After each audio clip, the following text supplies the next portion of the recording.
Assalamualaikum warahmatullahi wabarakatuh. Ini kami akan mempresentasikan materi dengan tema analisis kelayakan pembiayaan bank syariah. Kami beranggotakan 4 orang, dengan saya sendiri, Rizal, ada teman saya Siti Nurul Alfiyah, Miss Luna, sama Silviana Anggraini. Video presentasi ini kami buat sebagai tugas akhir dari mata kuliah manajemen pembiayaan kelas A. Oke, langsung saja ke pembahasan yang akan dijelaskan oleh teman saya.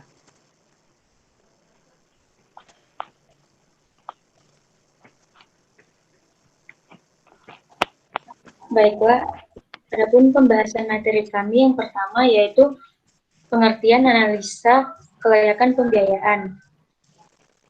Yang kedua, tujuan analisa kelayakan pembiayaan.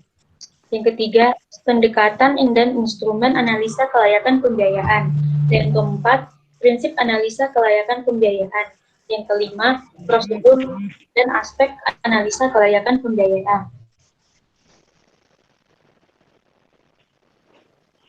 Selanjutnya, yang pertama, pengertian analisa kelayakan pembiayaan bank syariah. Menurut Undang-Undang Nomor 10 Tahun 1998, pembiayaan adalah penyediaan uang atau tagihan yang dapat dipersamakan dengan itu berdasarkan persetujuan atau kesepakatan antara bank dengan pihak yang lain yang mewajibkan pihak yang dibiayai untuk mengembalikan uang atau tagihan tersebut setelah jangka waktu tertentu dengan imbalan atau bagi hasil.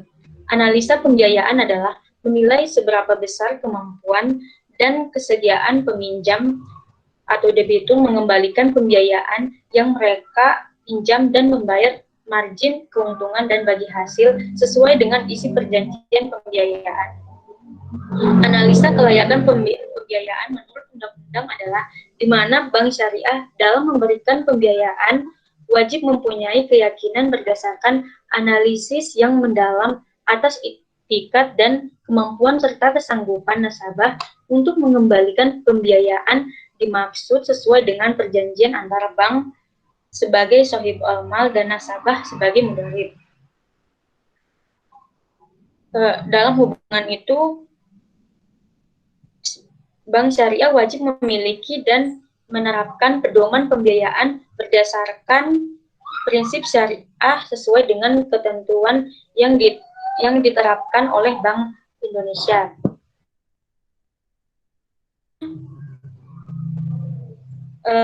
Tujuan analisa kelayakan pembiayaan bank syariah. Yang pertama, menilai kelayakan usaha calon peminjam.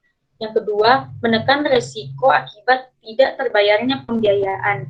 Dan yang ketiga, menghitung kebutuhan pembiayaan yang layak. Adapun tujuan utamanya itu mencegah atau mengantisipasi lebih awal kemungkinan terjadinya default atau gagal bayar atas pembiayaan oleh nasabah yang disebabkan oleh analisa kelayakan yang tidak memenuhi standar. Tujuan analisa kelayakan pembiayaan di bank syariah adalah sama dengan analisa kelayakan kredit di bank konvensional.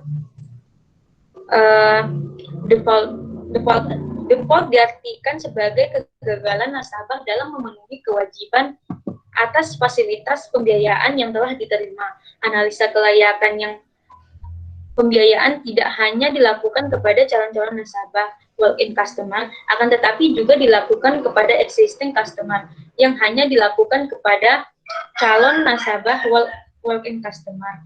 Akan tetapi juga dilakukan kepada existing customer yang mengajukan kembali fasilitas pembiayaan.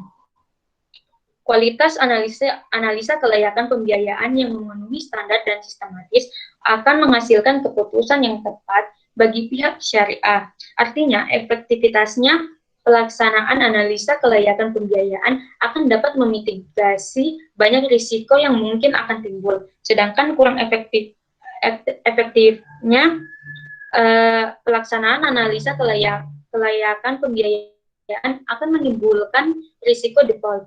Dengan demikian, dapat disadari bahwa bank syariah tidak dapat meniadakan risiko atas pembiayaan yang disalurkan. Akan tetapi, bank syariah dapat membatasi atau mengurangi risiko pembiayaan dengan cara melakukan analisa kelayakan pembiayaan.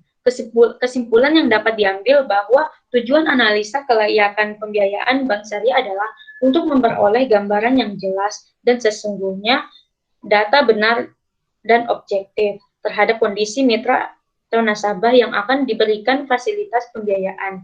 Dengan demikian, tujuan ini kemudian dikenal dengan istilah prinsip Know Your Customer. Selanjutnya akan dijelaskan oleh rekan saya, yaitu pendekatan dan instrumen. Baiklah, saya akan melanjutkan presentasi dari Ping, yaitu pendekatan analisa kelayakan pembiayaan bank syariah. Ada beberapa pendekatan analisa pembiayaan yang dapat diterapkan oleh bank syariah. Yang pertama, pendekatan jaminan. Pendekatan jaminan artinya setiap bank dalam memberikan pinjaman selalu memperhatikan dan kuantitas yang dimiliki oleh nasabah. Selanjutnya, pendekatan karakter. Pendekatan karakter ini sendiri yaitu bank harus mencermati sungguh-sungguh terkait dengan karakter nasabah. Selanjutnya, yang ketiga, pendekatan kemampuan pelunasan. Artinya bank menganalisis kemampuan nasabah untuk melunasi jumlah pembiayaan yang telah diambil. Yang keempat, pendekatan dengan studi kelayakan, yaitu memperhatikan kelayakan usaha yang dijalankan oleh nasabah peminjam. Yang kelima, pendekatan fungsi-fungsi bank. Pendekatan fungsi-fungsi bank itu sendiri yaitu memperhatikan fungsinya sebagai lembaga intermediari keuangan, yaitu mengatur mekanisme dana yang dikumpulkan dengan dana yang disalurkan. Selanjutnya, instrumen analisa pembiayaan bank syariah. Sebelum dilakukan analisa pembiayaan, akun officer atau AO membutuhkan berbagai macam instrumen, baik berupa data maupun informasi. Instrumen analisis kelayakan pembiayaan yaitu data kualitatif dan data kuantitatif. Instrumen data kualitatif yaitu menyangkut kemampuan calon nasabah dalam bidang usahanya dan kemampuan manajemen untuk memastikan usaha yang akan dibiayai dan dikelola oleh orang-orang yang tepat. Analisis data ini meliputi aspek karakter dan capacity management serta condition of economic. Beberapa aspek yang dianalisis pada instrumen data kualitatif antara lain yaitu aspek manajemen. Aspek manajemen ini ditekankan pada penelaahan karakter dan reputasi dari manajemen pemohon pembiayaan. Hal ini dimaksudkan untuk mengukur seberapa jumlah kemampuan manajemen individu dan pengurus perusahaan dalam mengelola usahanya. Terdapat dua hal terkait penilaian aspek manajemen, yaitu karakter individu atau pengurus perusahaan dan reputasi. Karakter individu atau pengurus perusahaan dinilai atas watak, sifat, pemenuhan kewajiban individu dan perusahaan terhadap bank, serta sikap yang ditunjukkan dalam berhubungan dengan bank. Sedangkan penilaian reputasi dapat ditunjukkan melalui diantaranya riwayat pendidikan, riwayat bisnis atau pekerjaan, leadership skill, reputasi usaha nasabah, dan hubungan keluarga antar pengurus. Selanjutnya, aspek teknis produksi. Penilaian aspek teknis produksi dilakukan terhadap pembiayaan yang diajukan oleh usaha perorangan atau perusahaan dengan tujuan produktif. Yang selanjutnya, aspek pemasaran.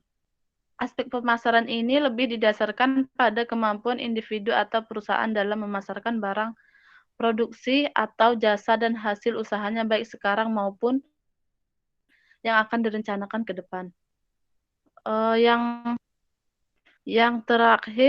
Selanjutnya, aspek makroekonomi. Penilaian aspek makroekonomi diperlukan untuk memotret gambaran bahwa aspek eksternal baik dalam negeri maupun global memberikan dampak terhadap industri yang menjadi bidang usaha nasabah dan industri yang terkait dengan bidang usaha nasabah. Pada perusahaan dengan segmen besar seperti perusahaan koperasi atau komersial yang memiliki keterkaitan baik produk maupun bahan baku dengan pasar luar negeri, analisis makroekonomi mutlak harus dilakukan. Selanjutnya, instrumen data kuantitatif. Instrumen data kuantitatif adalah penilaian yang berkaitan dengan aspek keuangan dan non-keuangan nasabah atau calon nasabah.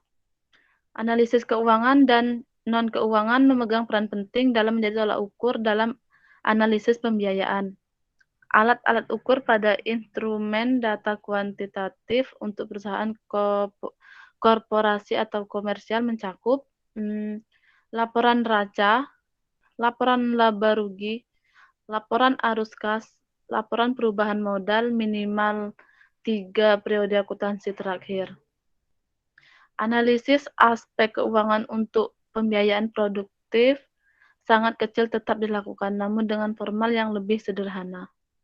Mungkin itu saja penjelasan tentang pendekatan dan instrumen kelayakan analisa pembiayaan bank syariah.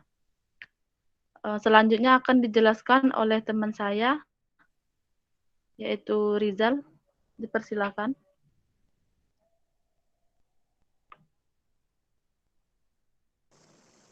Silvi. Maaf, Silvi.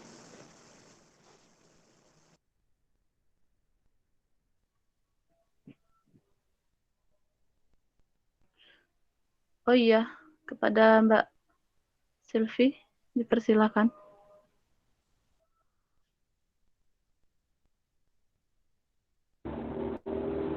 Ya, selanjutnya akan menjelaskan tentang prinsip analisa pembiayaan. Prinsip analisa pembiayaan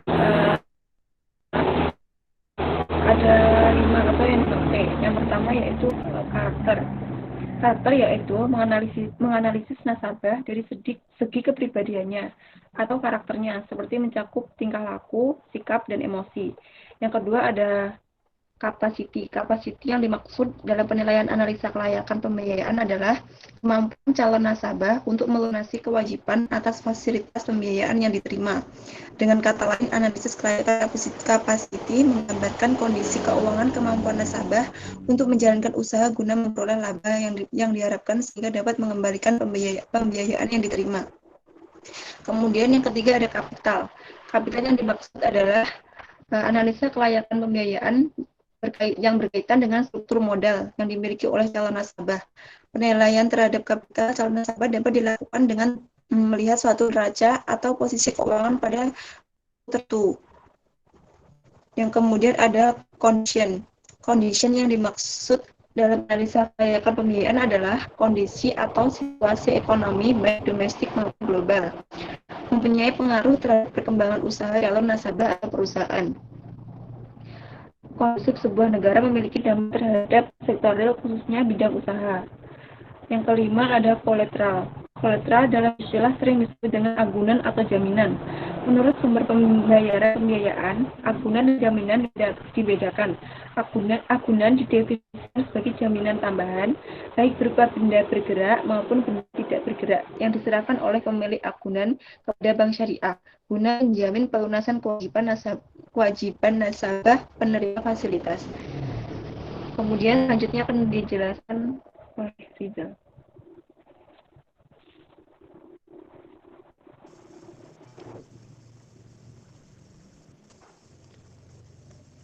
Baik, materi selanjutnya adalah tentang prosedur analisis pembiayaan.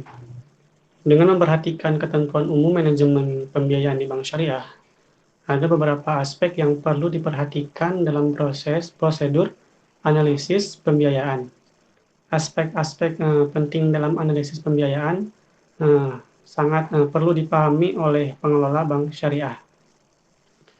Prosedur analisis terdiri dari yang pertama yaitu berkas dan pencatatan, yang kedua data pokok dan analisis pendahuluan, yang meliputi yang pertama yaitu realisasi pembelian, produksi, dan penjualan. Yang kedua yaitu rencana pembelian, produksi, dan penjualan. Yang ketiga, jaminan. Yang keempat, laporan keuangan.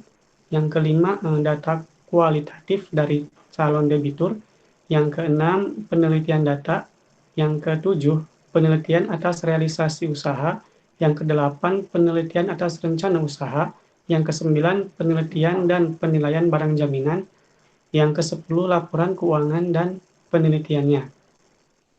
Selain prosedur analisis, ada juga keputusan permohonan pembiayaan, di mana sebagai bahan pertimbangan dan pengambilan keputusan, serta wewenang pengambilan keputusan. Setelah itu ada aspek-aspek analisis pembiayaan.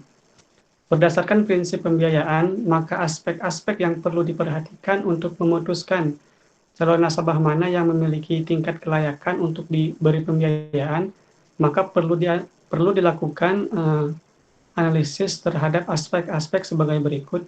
Yang pertama yaitu aspek evaluasi pasar dan pemasaran hasil produksi. Kemampuan perusahaan menciptakan dana untuk mengembalikan pembiayaan sangat dipengaruhi oleh keberhasilan pemasaran hasil produksi. Seorang analisis pembiayaan harus melihat dari dua ini. Yang pertama yaitu dari internal, melihat dari sisi internal strategi pemasaran perusahaan dari 4P atau marketing mix, yaitu yang pertama produk yang dihasilkan perusahaan, yang kedua place, strategi distribusi produk, yang ketiga yaitu price, strategi harga penjualan produk, yang keempat yaitu promosi atau strategi promosi produk. Ada yang kedua yaitu faktor eksternal yang berupa perkembangan kehidupan ekonomi, yang kedua perkembangan keadaan politik negara, yang ketiga perkembangan suasana persaingan pasar, yang keempat peraturan atau keputusan pemerintah. Aspek yang kedua yaitu evaluasi manajemen perusahaan debitur. Manajemen merupakan faktor produksi yang paling penting menentukan dalam memelihara kelangsungan dan perkembangan hidup perusahaan. Berikut ini beberapa kriteria pokok yang dapat digunakan oleh bank atau analisis pembiayaan untuk menilai kemampuan calon debitur dalam mengelola perusahaan, antara lain yang pertama yaitu usia perusahaan, yang kedua yaitu klasifikasi dan kekompakan kerja pimpinan, yang ketiga kedudukan perusahaan di pasar, yang keempat kemampuan mengelola harta perusahaan, yang kelima kemampuan mengelola sumber daya manusia, yang keenam kemampuan memperoleh keuntungan. Aspek yang ketiga yaitu analisis kondisi keuangan. Seorang analisi pembiayaan mengevaluasi kondisi keuangan calon debitur dengan tujuan: satu, kemampuan perusahaan untuk menghasilkan keuntungan. Dua, struktur pendanaan operasi perusahaan. Tiga, kemampuan mereka untuk melunasi pinjaman yang telah jatuh tempo. Empat, efisiensi pengelolaan harta perusahaan untuk masa lampau. Aspek yang terakhir yaitu aspek syariah, bahwa setiap transaksi kegiatan pembiayaan serta kemampuan di pengelolaan pembiayaan harus berdasarkan prinsip syariah. Mungkin sekian dari presentasi dari kelompok kami. Mohon maaf apabila banyak kekurangan dan kesalahan. Wabillahi taufiq wal hidayah. Wassalamualaikum warahmatullahi wabarakatuh. Waalaikumsalam. Waalaikumsalam warahmatullahi wabarakatuh.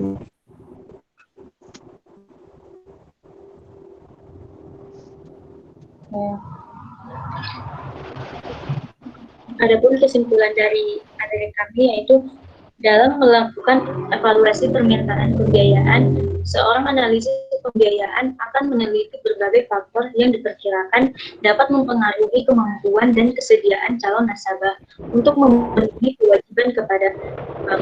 Analisis pembiayaan merupakan realisasi pembiayaan di bank syariah. Analisis pembiayaan yang dilakukan oleh pelaksana pejabat pembiayaan di bank syariah. Oleh karena itu, perlu adanya analisa kelayakan terlebih dahulu sebelum melakukan proses pembiayaan di bank syariah.